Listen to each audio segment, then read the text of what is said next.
Podcast ini dibuat buat orang-orang yang lagi di persimpangan, pengen resign atau lanjut di kantor, Atau udah resign. atau udah resign. Kita- Tapi enggak, ini kita bukan mau ini ya, nge-brainwash orang-orang yang lagi di persimpangan terus milih yang mana gitu. Nah, dan kita nggak akan ngehasut kalian untuk resign dari Betul. kerjaan saat ini. Ini Karena- lebih ke ini sih, ambisi gue bikin dari Resign Club dulu. Karena gue terinspirasi dari Breakfast Club, apalagi tuh. Pokoknya ada klub-klubnya gitu. Pantesan ya, kayaknya kakak banget ya bikin yang kayak gini. Waktu bikin kelas Hamas Bawu lo pengennya Ya, gitu. jadi kreator Jadi tanpa kreator keluar tanpa kantor. Pokoknya ada kaitan-kaitan sama resign, kayaknya lo semangat ya. Betul. Oke. Gue dulu pengen bikin Resign Club yang isinya adalah orang-orang yang udah resign. Terus kita ngobrol, perubahan hidup apa yang lo alami. Oke. Gitu. Tapi emang secara premis menarik sih kalau menurut gue. Hmm, Karena mengambil keputusan untuk resign itu kan sebuah keputusan besar kan. Besar. Dan nggak semua orang berani dan banyak pertimbangan. Dan nggak apa-apa juga kalaupun nggak diambil pada akhirnya. betul. Tapi setelah akhirnya ngambil keputusan ini, gue sendiri ngerasain banyak perubahan yang terjadi. Oke. Ternyata ada kayak, wah ini dunia yang selama ini tidak pernah gue lihat. Iya. Ternyata ada sekarang di hadapan gue. Gitu. Oke.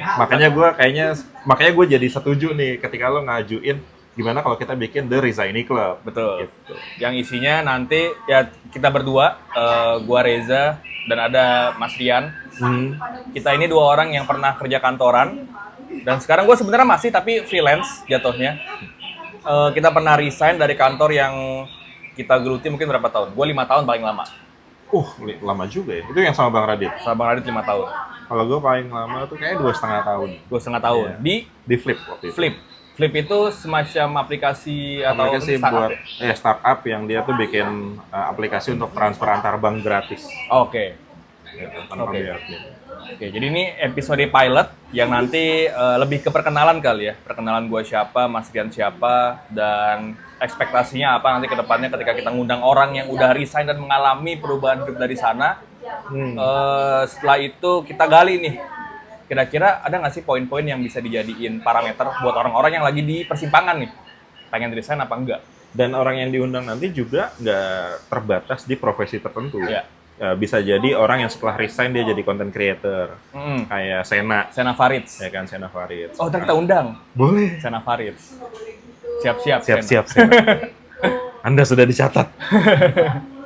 Terus bisa juga yang dia justru jadi pengusaha. Betul. Atau jangan-jangan jadi pekerja kasar bisa jadi. Ya. Karena kan itu sesuatu yang jarang dilihat, tapi ternyata jangan-jangan lebih menguntungkan. Betul. Gitu.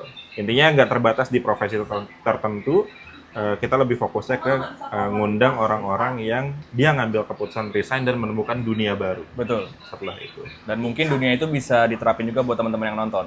Betul. Karena lu inget gak sih, resign ini sebenarnya terminologi yang cukup umum ya. Bahkan jadi salah satu judul bukunya Almira Bestari. Ada novel judulnya Resign. Oke, gue belum tahu itu apa. Jadi Kayak gimana tuh? inti ceritanya tentang ada 4 karyawan atau 3 karyawan yang sama-sama pengen resign. Oke, Mereka kayak balapan nih, siapa yang desain duluan.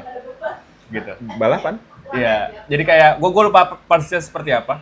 Tapi intinya ada sekelompok karyawan pengen resign karena bosnya toksik gitu lah. Terdengar seru ya kayaknya premisnya nih. Iya. Menarik. Karena jokes-jokes soal resign juga ya. Gue tahun ini beberapa kali ngomong mau resign. Tapi Iya. nggak resign gitu. Oh ya, kemarin sempat lo masukin Iya, ya, yang di iya. konten kita. I see. Jadi gitu.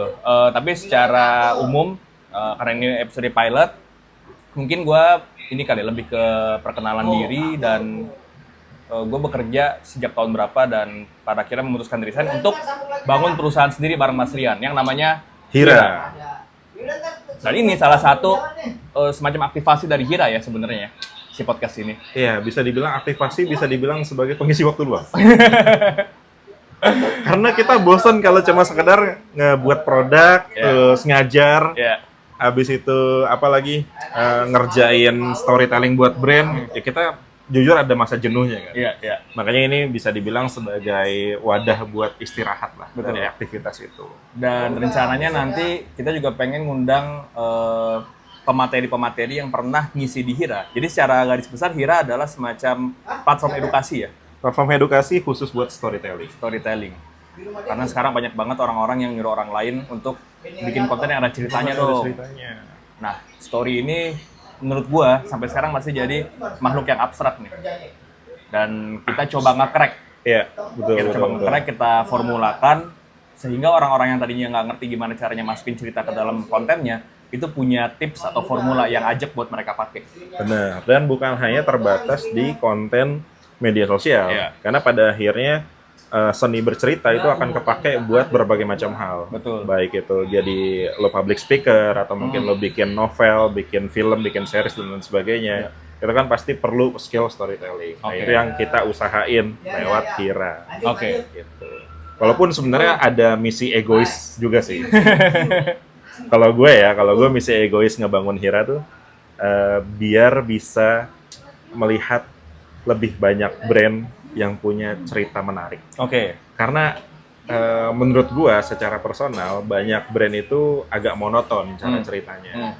Dan gue berharap banyak brand yang menguasai skill storytelling sehingga mereka punya cerita yang menarik untuk diikuti. Oke. Satu brand deh yang paling lu suka storytellingnya. Ini mungkin akan selalu gue sebut dimanapun, yaitu Humans. Humans menurut gue keren banget cara mereka storytellingnya, baik dari level brand ataupun dari level produk.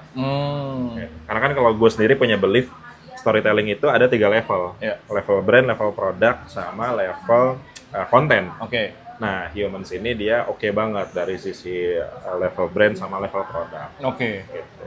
Tapi gue ngeliat makin kesini ya, dulu ya ketika kita ngeliat social media brand itu fokusnya ya ngomongin produk terus, Iya, USP produk terus. betul. Jarang banget owner atau CEO atau atasan-atasan yang terlibat di brand itu untuk muncul di depan. Benar, Sekarang benar. trennya malah mereka yang muncul sekarang di pada depan. muncul. Mereka sharing story-nya. Guntur deh, Hoto, Iya, ya kan? betul. Guntur juga muncul ya. Ya kan, ceritain prosesnya dia bikin Hoto, dia datang ke pabriknya, proses pembuatannya. Abis gitu proses dia bikin iklannya, dia ceritain semua gitu. Terlepas dari ada juga nih output dari syutingnya, output dari mereka yang ke pabrik tuh dapat apa aja gitu.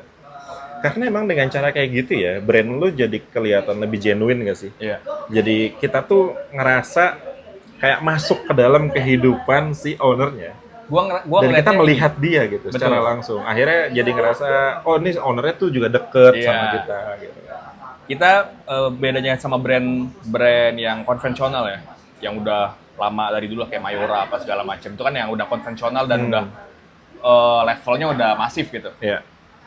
Gua ngelihat yang sekarang yang baru netas itu, kita nggak ngerasa ada boundaries Oke. customer ke produknya.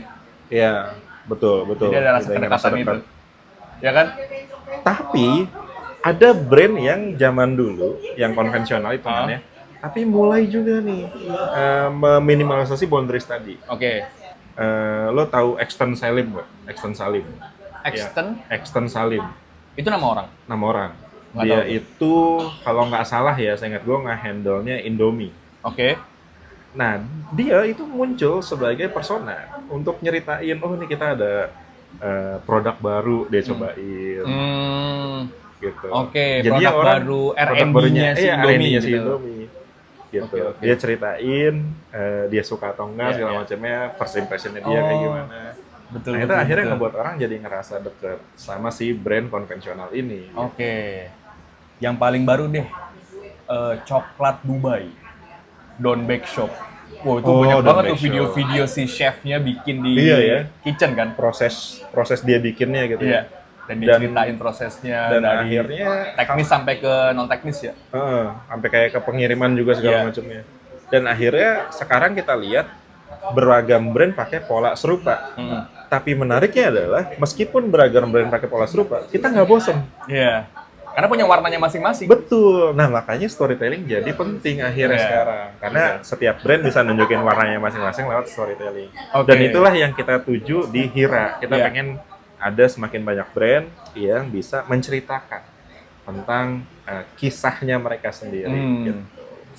Dan kalau kita lihat di brand konvensional itu, cara mereka storytelling yang gue lihat ya, yang gue pelajari dan gue observasi semenjak kerja bareng Bang Radit pada tahun 2018 sampai 2023, itu biasanya mereka akan nunjuk brand ambassador, mereka nunjuk person influencer untuk mewakili brand tersebut. Ya.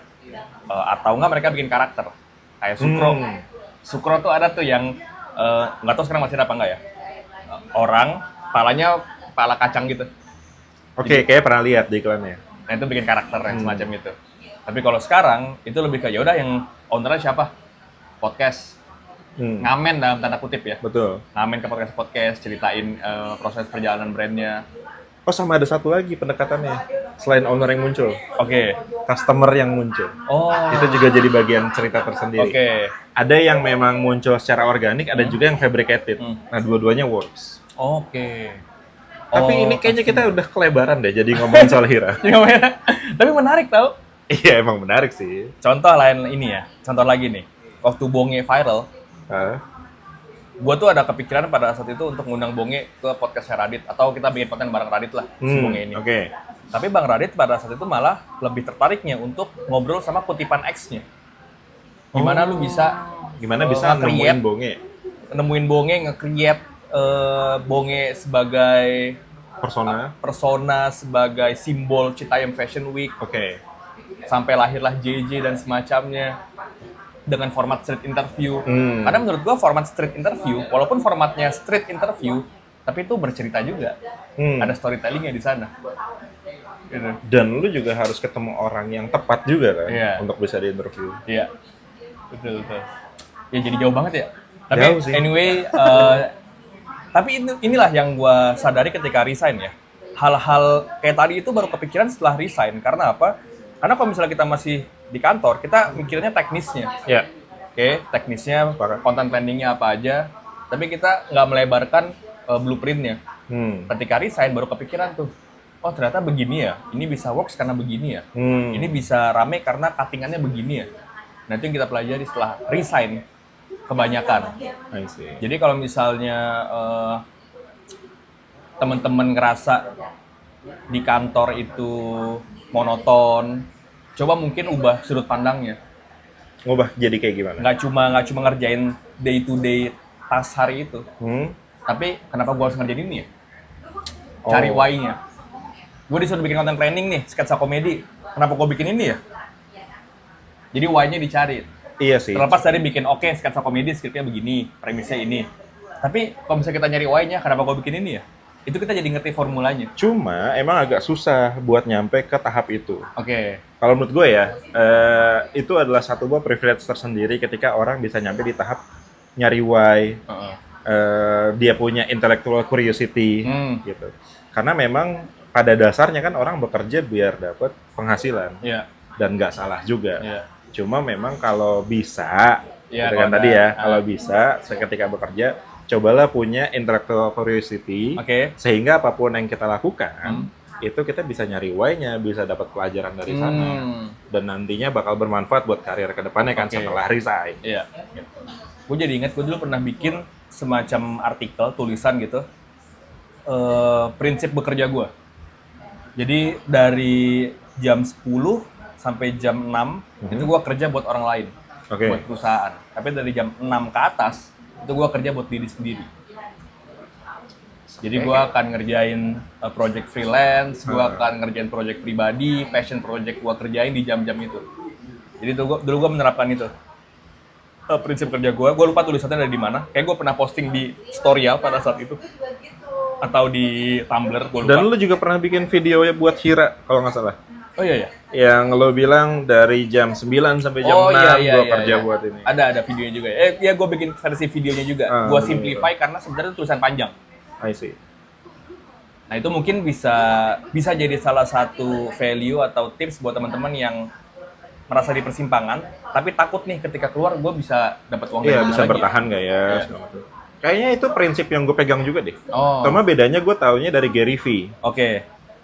Gue lupa kalimat detailnya kayak gimana, tapi kurang lebihnya mirip kayak tadi, bahwa dari 9 to 5 atau 9 to 6, ya lo fokus sama kerjaan lo, tapi dari 6 to 9, ya lo ngerjain kerjaan lo sendiri, personal project lo. Hingga akhirnya si personal project ini dia bisa ngehasilin yang sama atau bahkan lebih Iya. dari apa yang dihasilin di kantor. Oke. Nah, ketika itu udah Sama atau lebih. itu udah mulai tanda-tanda. Oke. Jangan-jangan udah aman nih. Ya. Tapi tetap ya nggak bisa langsung resign gitu aja. Iya. Kalau dari beberapa teman gue, termasuk si Sena, kalau nggak salah pernah share tuh di Oke. salah satu itu, dia dari sisi tabungan itu udah cukup aman untuk 6 bulan ke atas. Oh, dana daruratnya untuk Ya. setelah resign kalau misalnya nggak ada penghasilan selama 6 bulan. Untuk ngebiayain dirinya, barulah dia nggak berani ngambil keputusan buat resign. Oke. Yang mana itu beda sama gue. Iya, gue ingat. Waktu gue resign gue nggak punya tabungan. Oke. Gue tuh kayak pernah ada satu momen di mana gue resign dari salah satu kantor, tabungan gue cuma sisa 25.000. Oke. Itu kenapa lu bisa senekat itu, Mas? Maksudnya, Keputusan impulsif. iya sih benar sih. Which is jangan ditiru ya. Jangan ditiru, nggak Oke. bagus banget gitu. Iya, iya. Kenapa waktu itu akhirnya nekat? Nih setelah gue telah sekarang, sebenarnya gue waktu itu ternyata masih bodoh. Oke. Masih bodoh dalam artian gue terlalu mengedepankan ego, bahwa ketika ada prinsip yang tidak sesuai sama gue, maka itu salah. Oke. Padahal sebenarnya waktu itu gue hanya tidak mengerti. Oke. Contoh, pada saat itu di kantor gue dia punya keyakinan bahwa sales itu harus bisa datang dari media sosial. Oke. Sedangkan buat gue pada saat itu, gue mikir ya media sosial buat awareness dong. Kalau mau sales harusnya iklan. Oke. Jadi pakai yang layanan sosial media ads harusnya, baru itu dikonversi jadi sales. Nah, gue sangat bebal pada saat itu sampai merasa wah ini salah gitu. Akhirnya gue malah ngambil keputusan untuk resign tanpa pikir panjang karena jadi kebawa kemana-mana kan. Iya. Jadi nggak ngerasa cocok sama A, sama B, Iya, sama iya. C. Padahal gue yang bodoh pada Oke. saat itu posisinya. Akhirnya gue resign dengan posisi tabungan cuma 25.000. Oke. Dan untungnya ya pada saat itu dari sisi istri full support dalam artian dia melihat dari sisi mental gue lebih penting daripada yang lainnya gitu Oke. kan. Nah tabungan cuma 25.000 dan itu ya udah benar-benar masrahin diri aja. Tahun berapa itu, Mas? 2 tahun lalu deh. 2 tahun lalu? 3 tahun lalu. Pas COVID dong? Setelah COVID ya? Setelah kok. Pokoknya gue lupa, kayaknya sekitar 2-3 tahun lalu, gue lupa detailnya. Tapi lu udah memikirkan kemungkinan terburuknya nggak? Kayak misalnya gue harus jual apa gitu? Kalau misalnya emang butuh. Aset apa yang lu punya untuk lu siapin buat lu jual? Enggak. Nggak ada. Gue cuma percaya waktu itu tuh ini. Gue punya modal influence di beberapa platform media sosial. Yang kemungkinan gue masih bisa dapat job-job lepasan. Oke. Kayak mungkin endorsement, Oke. atau gue diminta ngajar di suatu tempat. Nah, gue cuma percaya bahwa kayaknya ini masih ada nih. Tapi ternyata nggak sesuai harapan. Oke. Hingga akhirnya gue membuat satu buah video yang fenomenal menurut gue sendiri. Oke. Yang waktu itu gue bilang, gue baru resign dan tabungan gue cuma 25.000, tapi gue kepikiran pengen umroh. Oh, Gue oke, bikin gitu itu. ya. Nah ternyata videonya rame. Dan setelah video itu rame, gue dapat banyak kerjaan. Oh. Gara-gara di video itu gue mention Oke. yang kapasitas yang gue punya tuh apa aja, kemampuan yang gue punya apa aja. Skill set lu apa aja? Skill set di situ gue lu apa kasih aja, tahu. gue sebutin di situ. Nah dari sana ternyata malah dia dapat kerjaan, terus beragam project akhirnya gue lakukan lah kayak gitu, dan beneran kejadian bisa umroh. Oh iya. Iya, gara-gara itu gitu kan. Dan dari situ juga akhirnya jadi branded tuh. Merinding gua. Gue jadi umroh, gue jadi mengunjungi gua Hira, Oke. dan gue kepikiran bikin Hira gara-gara di situ. Oke. Karena itulah gue melihat, sejarahnya ya. iya, Nama karena Hira gue ini. melihat, walaupun gue dari kecil udah tahu ya kisah soal gua Hira kayak gimana. Tapi ternyata ketika berkunjung lagi ke sana, gue jadi jatuh cinta sekali lagi. Karena melihatnya, oh ini adalah satu buah tempat yang sangat bersejarah, di mana satu buah cerita besar itu tercipta. Yang mana kisah itu membawa perubahan yang nyata buat seluruh dunia. Dan itu jadi kayak premis yang pengen gue bawa. Gimana kita di Hira ini bisa akhirnya membawa atau membantu orang-orang menciptakan ceritanya tersendiri, yang mana ceritanya nanti bisa bawa perubahan. Minimal buat diri dia sendiri. Gitu. Dan gue suka sama tagline-nya Hira. Step inside, get inside. Sesuai sama kisahnya juga. Sesuai kisahnya. Masuk dapat insight. Gitu. Betul. Kalau dari lo gimana, Zah? Gue jadi itu kan salah satu ini ya kisah resign yang savage ya. Lu keluar Savage banget. dalam kondisi tabungan 25.000. Nggak ada persiapan sama sekali. Gue pernah kerja, cuman ini bukan kisah gue. Gue dengar dari teman. Teman kantor gue tapi ini kondisinya. Dia posisinya Ini benar teman kantor ya? Teman kantor. Soalnya biasanya kalau di forum-forum ini kisah beneran teman gue. saya. Tapi ini teman kantor. Oke, ini beneran teman Jadi kantor. dia itu desainer. Pada saat itu proyeknya adalah event yang setahun sekali. Tapi emang levelnya internasional. Jadi cukup tinggi ininya. Demand dari atasan untuk bikin desain dalam waktu yang singkat-singkatnya juga. Gitu. Satu momen dia di brief untuk bikin untuk kerjain sebuah project yang mana deadline-nya sangat sempit gitu. Jadi ketika lagi di brief sama atasan, ada satu desainer teman gue ini sama satu lagi IT lagi di brief, entah kenapa mungkin desainernya ngerasa tersinggung atau ini adalah beban yang tidak mungkin dia kerjain. Dia langsung ambil laptop, Bu saya desain. Cabut Pak pada saat itu juga.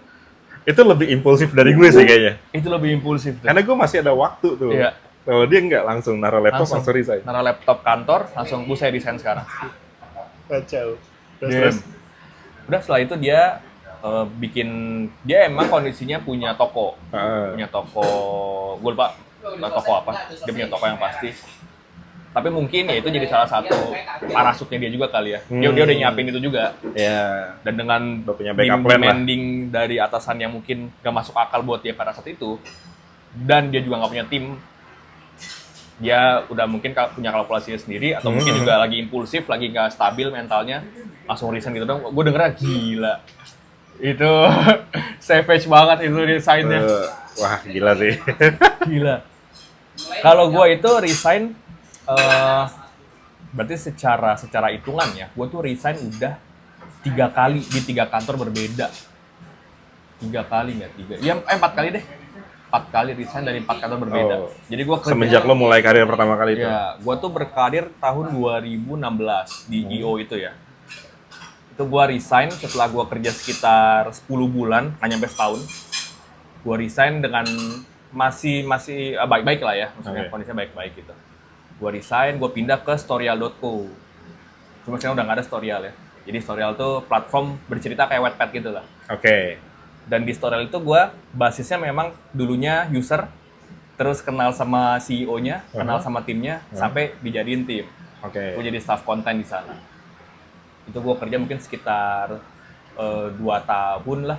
Setahun di Storyal. Cuma sebelum gue masuk in-house, gue itu part-time.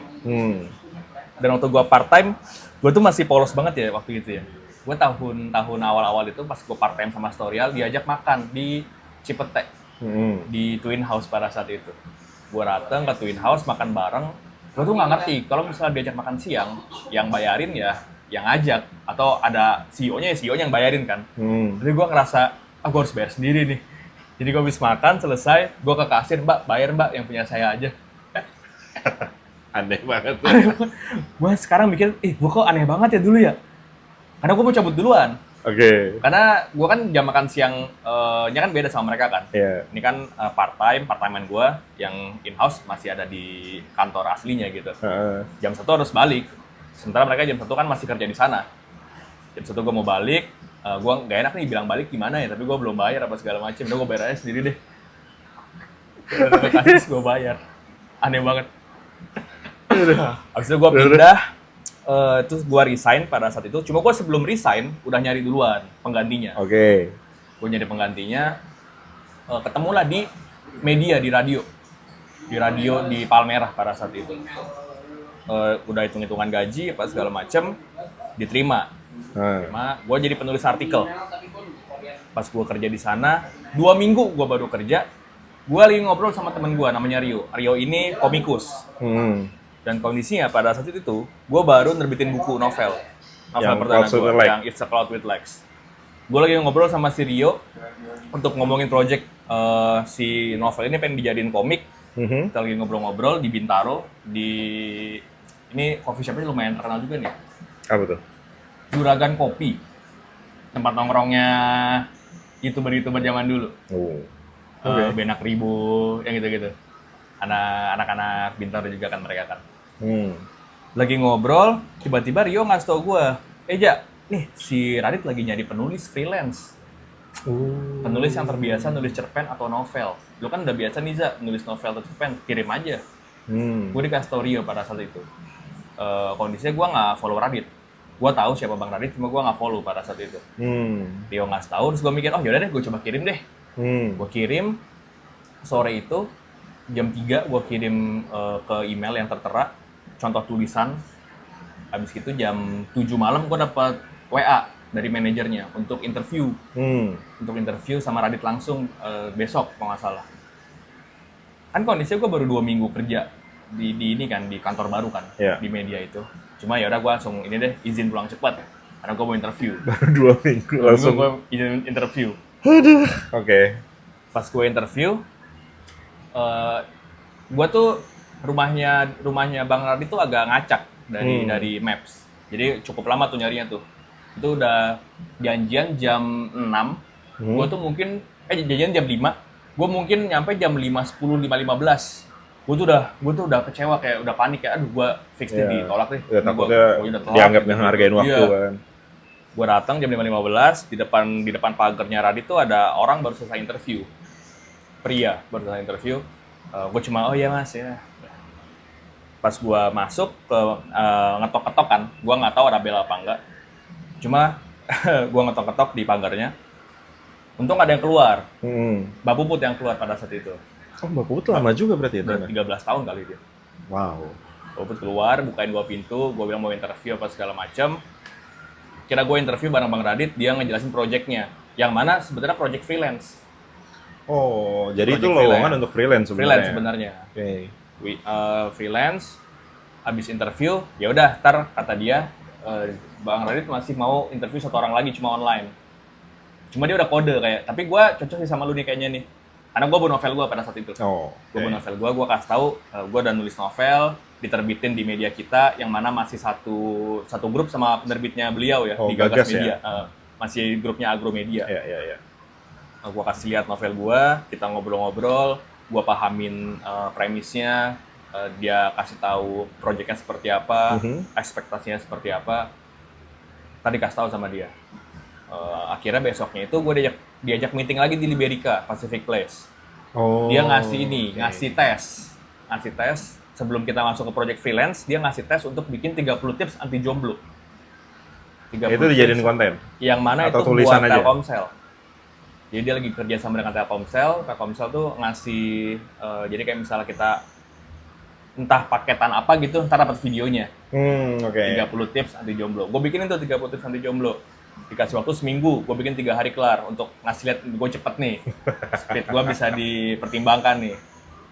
Habis gue kasih 30 tips anti jomblo, gue diajak meeting lagi di Kemang. Pas meeting, dia bilang, gue tuh sebenarnya butuh penulis YouTube in-house. Karena gue pengen scale bisnisnya. Jadi untuk urusan teknis, itu bisa dibantuin sama tim kreatif. Ini nggak apa-apa nih masuk? Nggak apa-apa. Oke. Dan banyak YouTuber yang udah ngelakuin hal serupa. Mereka punya tim penulis, mereka punya tim kreatif untuk ngerjain konten-kontennya. Jadi si YouTubernya tinggal datang, syuting apa hari ini? Oh ya udah, ayo gitu. Gue bilang, gue tertarik.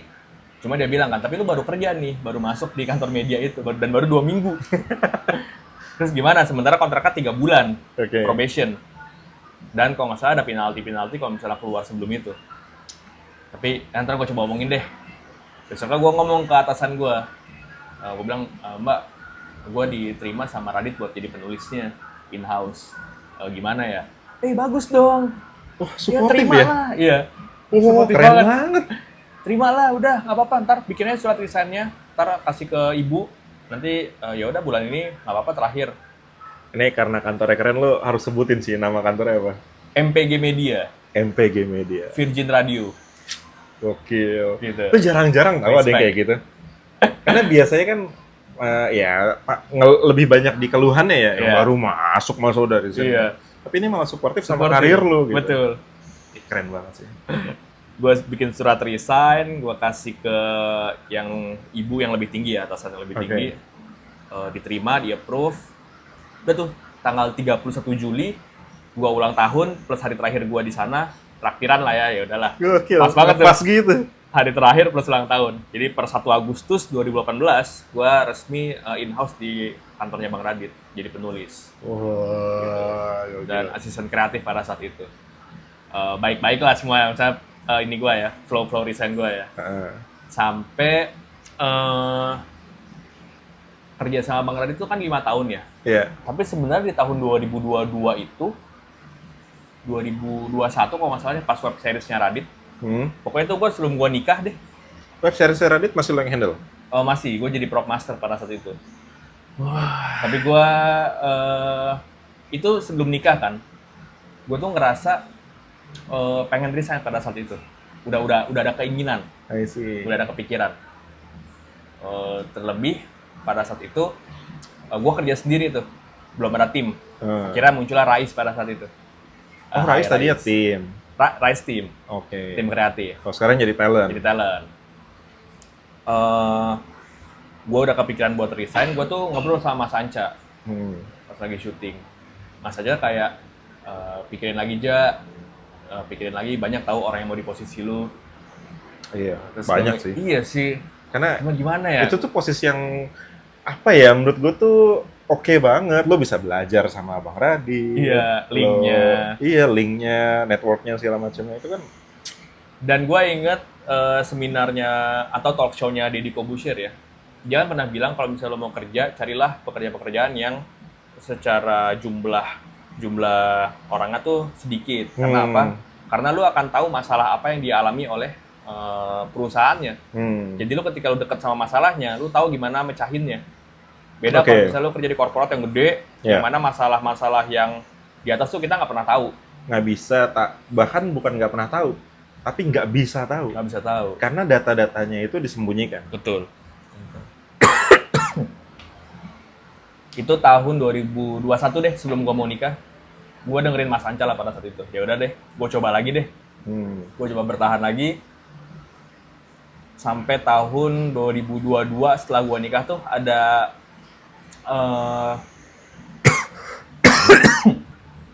ada ini, sampai perubahan sistem di kantornya Radit. Jadi lebih terstruktur. Itu bikin semangat lagi tuh. Jadi spark-nya muncul lagi. Karena ada sesuatu yang baru kan. Sesuatu yang baru. Kalau nggak salah sempet tuh F Project yang ngerjain kan, temennya Bang Radit juga, si Sam namanya. Dia konsultan HRD. Dia ngebikinin sistem KPI dan lain-lain di kantor. Jadi ada spark baru, tantangan baru, dan kerja pun ada jamnya. Karena sebelumnya tuh kan nggak ada jamnya tuh. Iya, lebih ke arah have fun aja gitu sebenarnya. Nggak ada jamnya, sekarang ada jamnya dari jam 10 sampai jam 6 pada saat itu. Udah tuh, ada kantor. Dulu kan ke rumahnya Bang Radit langsung kan, kalau kerja. Ada kantor, sparknya muncul lagi. Sampai tahun 2023, gue punya anak. Gue punya anak. Gue 2022 punya anak sih. 2022 lahir, punya anak pertama. Dan seperti yang gue share kemarin di top 3 alasan resign, gue ngerasa selama 5 tahun itu gue ngerjain hal yang sama. Yang content planning, habis gitu nulis skrip. Bedanya memang di tahun kelima itu gue delegasi. Oke, jadi karena udah mulai punya tim. Tapi malah itu yang bikin gue bikin ngerjain apa lagi ya? Gitu loh. Malah bingung pada saat itu. Ya udah akhirnya gue ngerasa gue selama 5 tahun ini ngerjain hal yang sama. Yang kedua, gue ngerasa gue selama kerja gue berhasil nabung, gue berhasil beli alat-alat yang dibutuhkan buat produksi, gue belajar teknis, gue belajar cara bikin kontennya. Gue ngerasa gue punya alatnya, gue punya skillnya, tapi gue nggak punya waktunya buat ngerjain. Karena waktunya sebagian besar dipakai buat ke kantor. Iya, yang kemarin ada cerita itu. Terus yang paling top one, yang paling pertama alasan gue resign pada saat itu adalah gue ngerasa lebih kenal sama tim gue sendiri daripada anak gue. Meskipun pada saat itu kondisinya udah ada jam kerja. Udah ada jam kerja. Jadi memang masuk pas anak masih tidur, pulang anak udah tidur gitu. Itu jadi salah satu pertimbangan juga. Ya udah, akhirnya setelah pertimbangan 6 bulan gue tuh 6 bulan mikir-mikir nih gue resign nggak ya. Step-stepnya adalah gue tuh selalu pengen resign ketika kondisi baik-baik aja. Oh iya, Dalam arti jadi stabil. bukan pas lagi ada masalah sama kantor gitu ya? Betul, gue pengen semua baik-baik aja, jadi gue cabut. Kayak Sir Alex Ferguson lah, waktu cabut dari MU kan pas lagi juara. Gue terinspirasi juga tuh. Jadi gue pokoknya prinsipnya adalah gue cabut ketika semua baik-baik aja. Bahkan kalau bisa, kalau nggak salah di nasihat lain yang gue dengar, kalau bisa jangan pada saat baik-baik aja, tapi pada saat lo di posisi Di terbaik, puncak. Oh iya. lagi di puncaknya nih, Oke. oke, cabut. Jadi pada saat itu gue punya beberapa project yang oke, abis ini gue resign deh. Yang pertama kali banget tuh ada Garmin Project. Jadi kalau kalian lihat di videonya Bang Radit, Gue tahu yang mana, yang lari Makan buat batagor. bakar batagor ya. Makan batagor. Oke, itu lo juga tuh idenya. itu Bang Radit ada idenya, terus gue coba ini breakdown Oke. teknisnya, shotnya dan lain-lain, dan flow dari latihan sampai dapat result. Terus? Itu gue mikir ini project cukup panjang, kalau gue tinggal sekarang kan pasti agak keteteran kalau misalnya Gilang cuma sendiri. Yaudah deh, gue kelarin ini dulu, baru gue resign. Itu Oktober 2022. Karena kan itu proses syutingnya juga lama kan? Sebulan 2 bulan. Iya kan? Dia harus beneran latihan, bukan apa segala macam. Iya, ngejagain banyak hal ada pada saat itu. Ya udah, akhirnya gue putusin gue cabut abis Garmin deh. Oktober 2022. Tapi abis Oktober 2022, gue masih mikir, gue masih punya cicilan mobil. Oke. Sampai 2023 bulan Oktober. Masih setahun lagi. Tapi 2024 apa 2023? 2023. Waktu itu 2022. 2023. Akhirnya, hal yang bikin gue mantap buat resign adalah gue dapat project freelance yang nilainya bisa nutup untuk 3-4 bulan ke depan. Oke. Tapi project freelance ini masih belum dibayar semua ya. Jadi memang potensi pendapatannya segini. Ya, seenggaknya lu udah nggak khawatir lah selama 3-4 bulan ke depan. Ketika gue dapat project itu. Beda jauh ya sama gue tadi ya. Oke. Gue jadi merasa keputusan gue emang super bodoh jadi. Tapi selain dapat potensi project itu, gue udah siapin tabungan juga. Oke. Karena kan gue resign setelah Lebaran. Jadi emang setelah THR, gaji terakhir, waktu favorit orang-orang waktu favorit. kayaknya ya. Plus, yang bikin gue mikir abis Oktober 2022 gue nahan adalah gue denger desas-desus akan ke London pada bulan Februari. Dan itu lagi pemilihan tuh siapa yang akan dikirim ke London. Si oportunis. Fadil pasti dapat. Habis gitu, tadinya Fitri yang mau diajak ke London. Oke. Cuma Fitri bilang, terima kasih buat Fitri ya. Fitri bilang ke Bang Radit, gimana Reja aja, karena yang megang kontennya kan Reja yang lebih ngerti gitu. Yaudah, akhirnya gue ditunjuk untuk berangkat ke London. Jadi yaudah tuh, semenjak saat itu gue mikir, dah London Project selesai, gue resign. Dan beneran nggak abis itu akhirnya? Beneran. Atau ada lagi? Beneran, abis itu gue resign. Itu London Project Februari awal, Februari akhir gue ngomong. Nih di 2023. Februari akhir gue ngomong, jadi Maret itu one man notice. Maret pas bulan puasa kan. Oh jadi di 2024 lo statusnya udah resign? Udah resign. Pas waktu kita ketemu di Twitter, itu baru resign? Gue udah resign, cuman gue kerja lagi di Juki. Oh, iya. Di 2024 awal. Oh berarti dari 2024 awal. Kita kenal 2023 akhir. Ah masa? Kita kenal 2023 akhir, Desember. Oh iya. Iya. Oh iya. Iya bener. Tapi menariknya adalah 2023. ketika gue habis resign dari Bang Radit bulan Maret, April gue udah full time writer lah ya istilahnya, karena gue ada project yang gue kerjain itu, projectnya cancel. Yang tadi dibilang akan menjamin secara tidak langsung buat 3-4 bulan. Betul. Itu malah cancel. Itu cancel. Gue cuma dapet DP-nya doang. Itu malah mulai pusing tuh pada saat itu tuh. Ini lagu yang pas adalah Sakit Dadaku. Tapi itulah akhirnya mostly proses resign gue so far aman lah ya. Saya cukup terstruktur, terencana. Tapi memang nggak semudah gue di sana besok langsung gue kerjain. Hmm. Kayak terakhir ke Bang Radit aja ada pertimbangan 6 bulan. Hmm. Sampai akhirnya memutuskan untuk keluar. Tapi prinsip yang gue pegang adalah cabutlah ketika semua baik-baik aja. Sepakat. Ya, idealnya begitu. Karena biar bagaimanapun tetap ada kondisi di mana ya dia mau nggak mau ngambil langkah resign Iya. saat semua sedang tidak baik-baik Betul. aja. Dan akan ada kondisi kayak gitu. Betul. Wah, jadi panjang banget ya. Tadi kita niatnya Nanti 20 menit. Ini Kayak sejam deh. 40 menit 20 kayaknya ya, udah nih. 2 kali wah. Tapi ya itulah ya, teman-teman ya, buat pembuka pilot video dari Shiny Club, kita adalah 2 orang yang resign Dan tapi akhirnya lah buat satu buah perusahaan baru bernama Hira yang fokusnya di edukasi, tapi nggak lepas dari sana kita juga fokus ke storytelling secara umum. Ya. Dan salah satu yang kita kerjain selain kita bikin kelas-kelas online rutin pada tahun lalu ya terutama ya, kita juga ngerjain brand-brand untuk area storytellingnya mereka. Yang lagi kita pegang adalah Ada Mogul Burger Mogul Burger untuk brand dan satu lagi untuk personal brand ada Mas Oza Sudewo. Mas Oza Sudewo. Tapi ini sebenarnya Ozati. lebih ke arah kita lagi belajar sih Iya. tentang teh ya. Betul. Lagi belajar tapi sambilan alhamdulillah dapat Iya. kerjaan. Gitu. Jadi buat teman-teman yang punya pengalaman resign di persimpangan atau pengen nanya-nanya, karena begini, gua tuh sering banget ketika lihat-lihat YouTube atau lihat Twitter, banyak orang-orang yang meromantisasi resign. Diromantisasi dalam artian Dalam arti, gimana? wah gue setelah resign gue bebas, Oh, gue bisa ngelakuin hal yang gue pengen, apa segala macem. itu kalau lancar. Kalau lancar, Gitu, itu lancar. makanya gue tuh ngerasa romantisasi resign itu sesuatu yang bikin orang lain yang lagi di persimpangan tuh jadi impulsif, Iya, Jadi ya, nggak- hasilnya kayak gue tadi sih ya, impulsif ya. jadi nggak pikir panjang. Betul.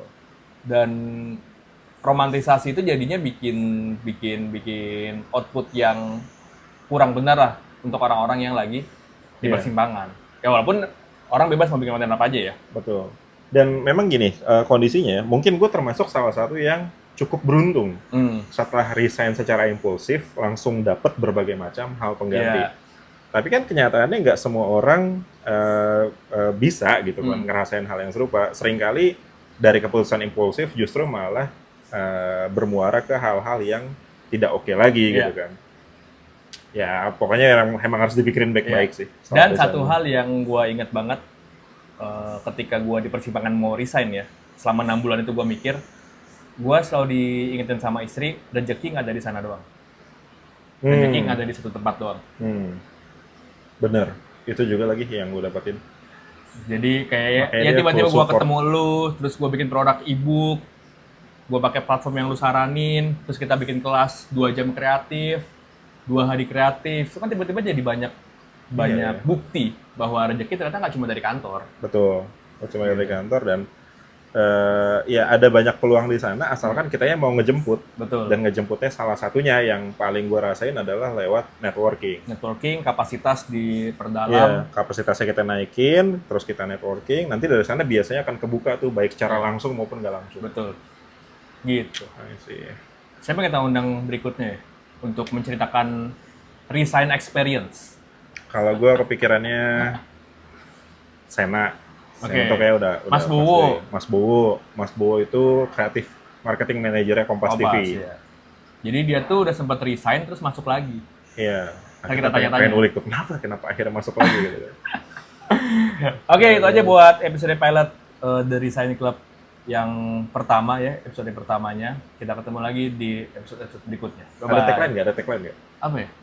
Dari Shiny Club. Resign nggak ya? Nanti aja lah. Nah,